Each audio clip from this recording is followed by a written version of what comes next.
This is Beyond with Heather Tesch, where we examine near-death experiences and life itself, hopefully making this life a little better.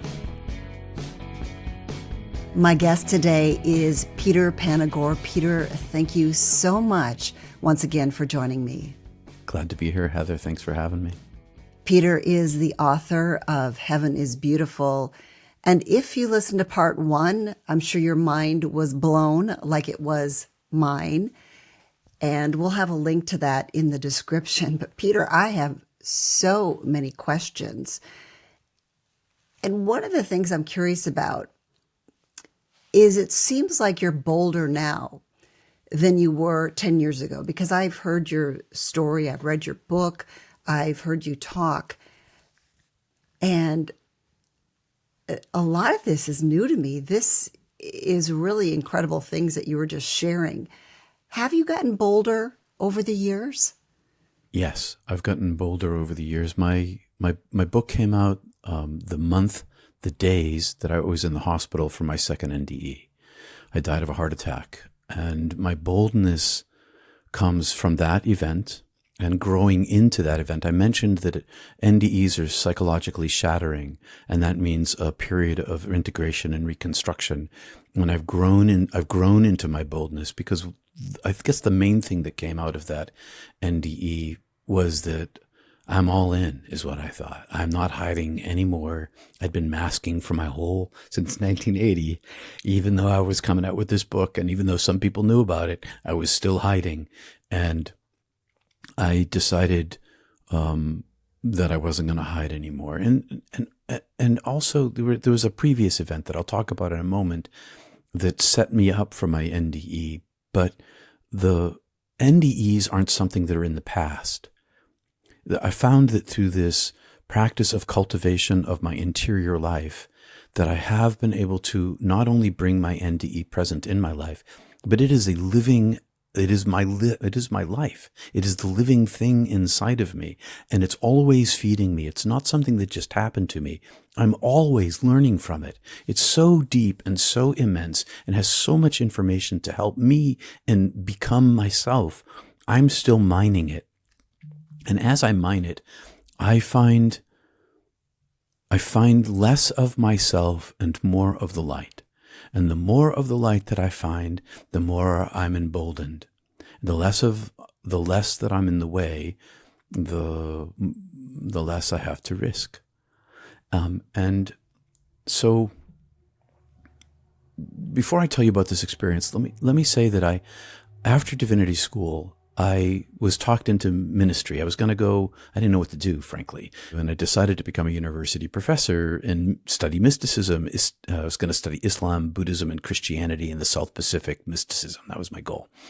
But the dean of students talked me into becoming an ordained minister because of several of the after effects that come with NDE: kindness, compassion, courage, things like that. And so she talked me into becoming a minister, even though what I didn't say is that God had no gender. There was no religion. There was no thingness. This love superseded every human conception that I had. And all my beliefs were gone when I came back. And so I thought, okay, I'll give the church a shot. And so I went into the church I was a minister for 11 years, more than that. 18 years, but I was masking in the church.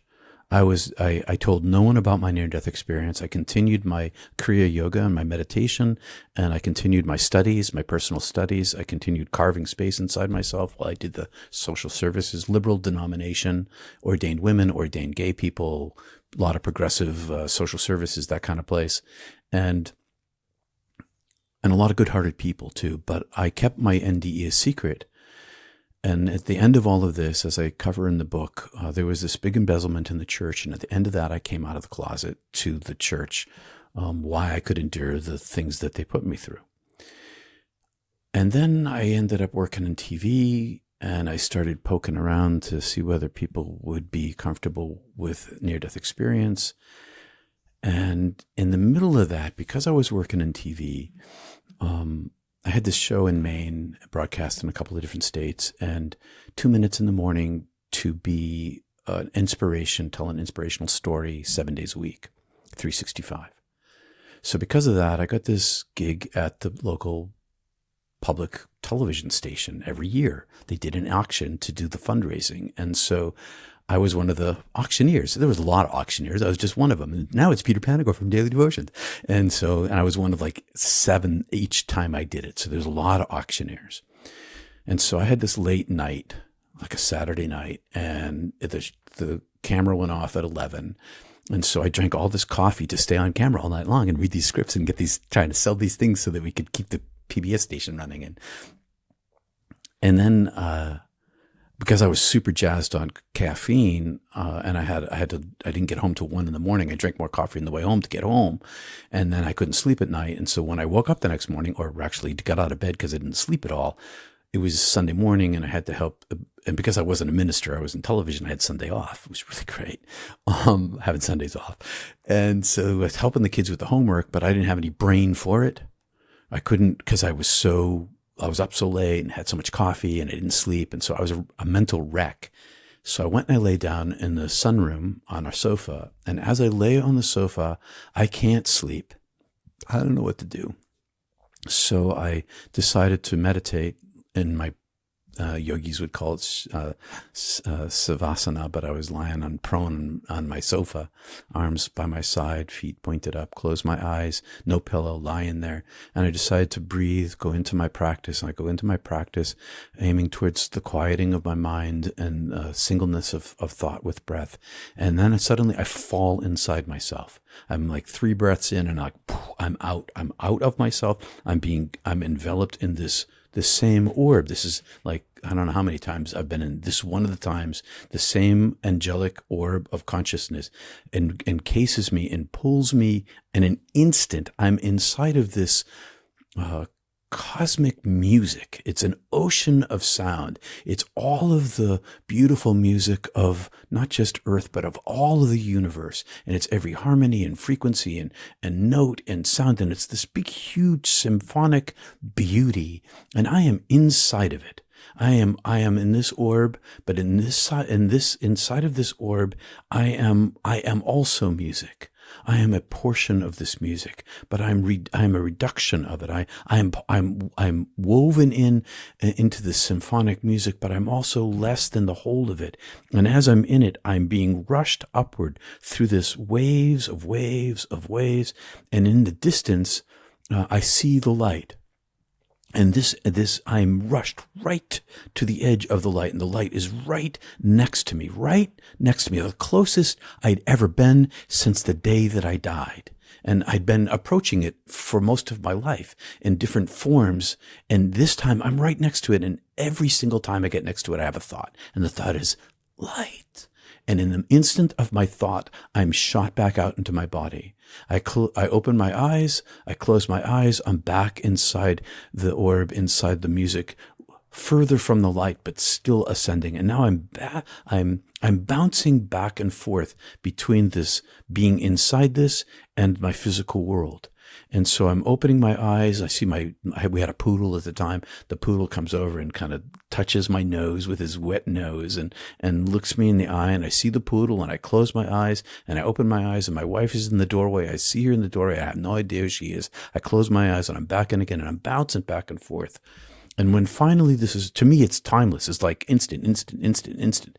And then I finally open my eyes. And because the last time I went out, I went very close. I'm like really close to my body. I can tell I'm at the bottom end of the music. And I'm at the bottom end of the music and I'm back in my body again. And I open my eyes and I'm like, what is this thing? Where am I? What's this world? And I kind of sit up on the sofa and my wife's standing, leaning against the door jamb saying, your name is Peter Panagore. You're in your home. And I'm your wife. And I'm like, what? Wow. And I'm kind of trying to walk and I'm trying to stand and I kind of, it kind of comes back over the next couple of hours. I'm back to myself again. But this time there's a huge hole in me. It's like my navel chakra and my solar plexus chakra are one big energy opening, and there's a flow through me. And this flow through me is this constant stream of peace. And this peace it comes from behind me and in front of me, and it flows. It fills me, and it lasts 6 months. And in this 6 months, I have a physical accident playing a sport in which I break my ankle, I dislocate my ankle, and I split my tibia and fibula. This is like within a week of this. Ouch. And I had surgery and drugs and long recovery. And through this entire period, even while I was on the drugs, even while I was in pain, this peace continued to flow. And at the end of this flowing, it slowly closed itself off. At the end of this flowing, I was more integrated in the world and more ready for speaking the truth than I'd ever been before. And so when I was on camera and television or on a mic, and I learned early on that if I brought myself into my place of peace when I wrote and when I spoke, it translated through the lens and microphone. And after this event, like people wrote to me, they didn't know that that's what they were feeling, but lots of stories about babies stopping crying and dogs sitting down watching every day, and the whole household of atheists quiet down and all sorts of things like that. But after this event, I had more peace than I can explain to you. And it set me up in such a way that when I died the second time, that after that event, I finally understood how to reopen this channel. And when I reopened this channel, this thing started just flowing because of my second death and my understanding that, okay, I'm all in. I only have this much life left. And I chose to come back the second time for another family member who needed me. And I knew that I've got an end date and I've got this much time left. And so I'm finally ready to be the messenger I agreed to be before I was born in the first place. Wow. And I know that I'm not alone. Mm-hmm.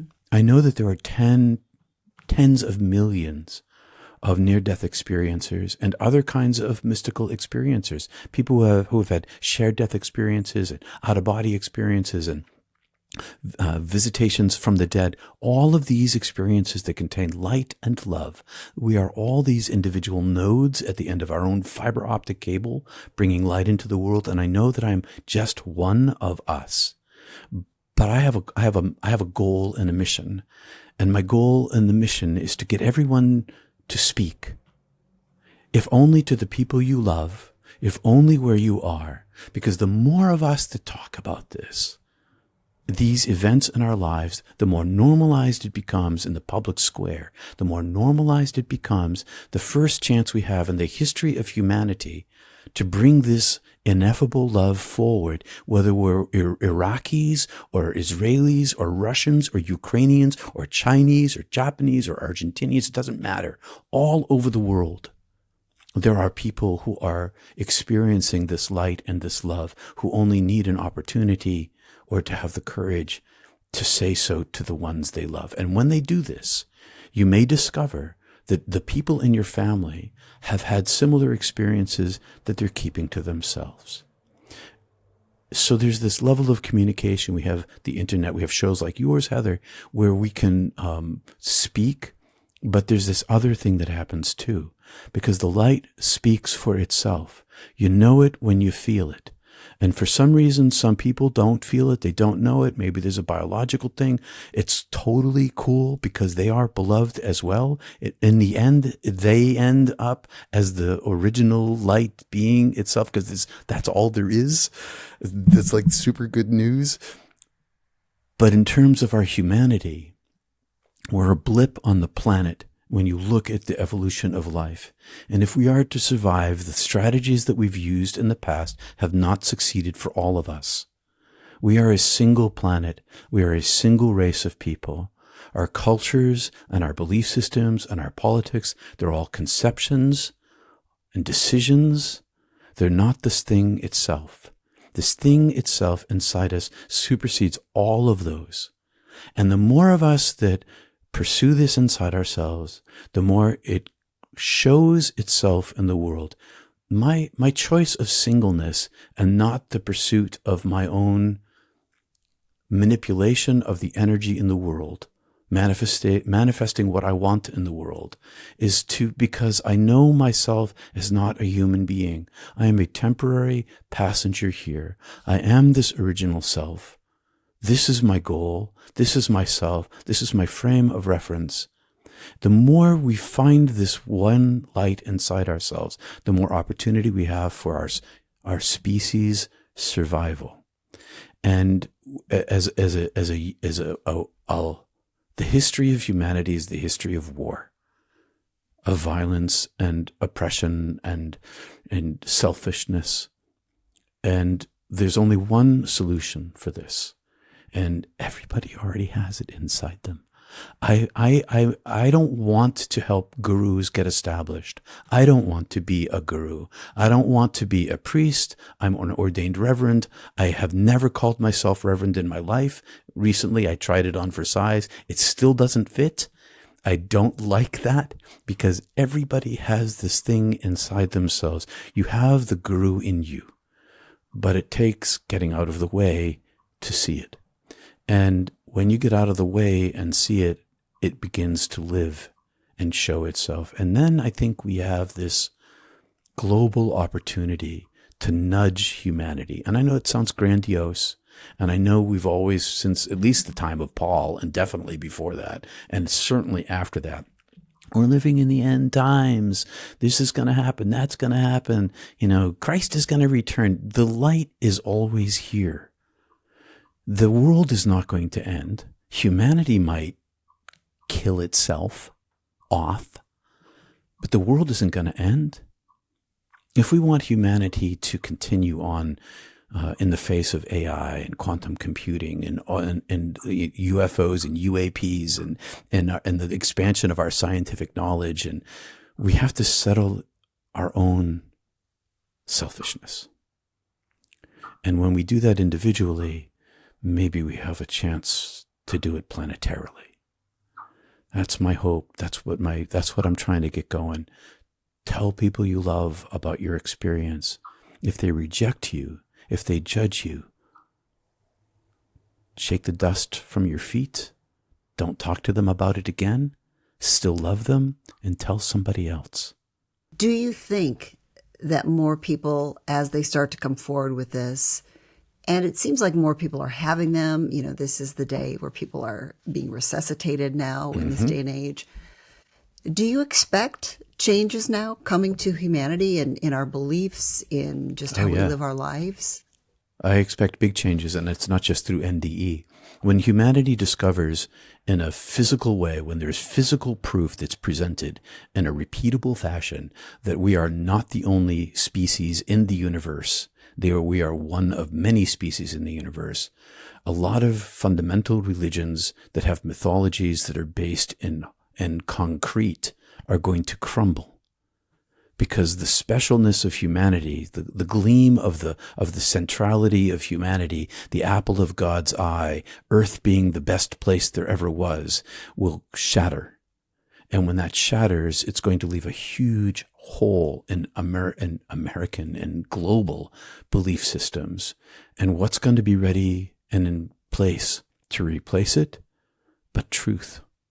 The truth of love and light that lives inside of all of us. And you see this, that every religion in the history of the world, Islam, Christianity, Buddhism, Taoism, Shinto, you name it. I'm going to back out of Shinto because I meant to say Sikh. Shinto has this ancestor worship that I don't know a lot about. But Christianity, Judaism, Zoroastrianism, Hinduism, all of them are founded by mystics. All of them. All in the root of all of them, you'll find talk of oneness of being. And it comes in lots of different languages, it comes in lots of different forms, but it's always the same oneness. And when we find this inside ourselves, which is what all the masters were always teaching, when you find this inside yourself, and when it becomes real, experiential in you, it can become dominant. And when it becomes dominant, then love rules the heart. You still make mistakes, still have emotional responses, still have, the metallic feel of metal rushes to my mouth when I'm in a car wreck. But I'm not afraid of death. I'm not afraid of dying. My body still has responses. It doesn't eliminate those things. But what it does is that it changes relationship not only to the divine, but to the other people around you, and brings peace in a relatable, relational, mundane, everyday sort of way when you hold the door at the grocery store instead of slamming it in their face. And you do it to the person who tried to slam the door in your face. And you don't do it out of vengeance or revenge or I'm better than you. You do it because of love. Not because of the love in them, but because the love you live inside yourself. And it becomes this mountain base that one stands on, through which one sees everything there is. And it's the most powerful thing there is. A lot of near-death experiencers, or at least some near-death experiencers, have seen glimpses of the future. And when you talk about the future, is this just kind of a feeling of yours, or have you seen or felt some of these changes that are going to come? I'd say it's a kind of a mix. One of the things I learned in my return to life the first time was that I had lots of choices to make, and my choices changed my future. And there were all these probabilities. One of the after effects that I have is that I live in a constant state of deja vu. And sometimes it's more intense, and other times it's super intense, and sometimes it's just a little shadow. But every choice that I make, I see that that's the choice you could say I should have made, but it's not the choice I should have made. It's the choice that I actually made. And because I actually made this choice, I'm in this future. If I had actually made this other choice, I would be in this other future. And all of these futures are probabilities becoming actualities. And so not only am I making choices, 7-8 billion people are making choices. And many of those people's choices are impacting my life through no choice of my own. And so the future is not a solid thing. There's a lot of human choice, free will in this, but there are tendencies.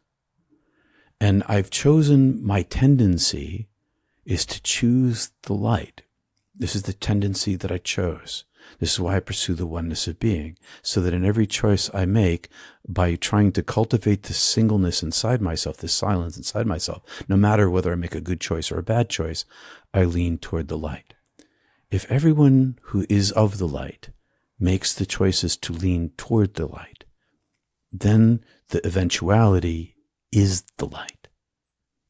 And yet many of us are making these choices thinking that we're still this body, this human, and you're telling us that that's not the case. It's not the case. And so every single time a person loves another, it's like at the end of It's a Wonderful Life when they're all standing around the Christmas tree, this famous movie from the 1930s. And every time the bell rings, an angel, it gets its wings. Every time a person makes a choice for love and kindness and compassion, whether or they're an atheist or whether they're a guru, the impact of karma is the same. Love becomes more manifest in the world. And the tendency of humanity towards selfishness is rooted in its egoic attachment to its necessary survival. We survive as individuals, as tribes, and as species because we are selfish in our nature. That's why That's, the mastodon stomps on the buffalo, and we kill the mastodon and we get the buffalo. So that's what humans do. The result of that is that and also the result of the Christian idea that humanity is the single most important species and everything was here given on earth for us to consume, creates this global culture of destroy and don't worry about tomorrow kind of perspective. And that has consequences. And so part of what I see is because I'm a science head and I've read a lot of science my entire life. I still read science because there are patterns, and that includes anthropology and geology and I have lots of interests. The patterns of humanity show a regular destruction of each other and an increased capacity of weaponization. And we have had more than 2 world wars, if you count Bonaparte, and if you look to China and other places where they've had transnational wars. We are a warring species, and so it's not hard to foresee the consumption of the resources of our planet and the changing of our atmosphere and our selfish nature lead to a single end. And so whether there's a civil war in our country, which some people have predicted or not, we have some choice in. Whether there's a nuclear exchange in World War III, which some people have foreseen, is also among our choices. There are things beyond which I have no control. I don't have the button in my briefcase.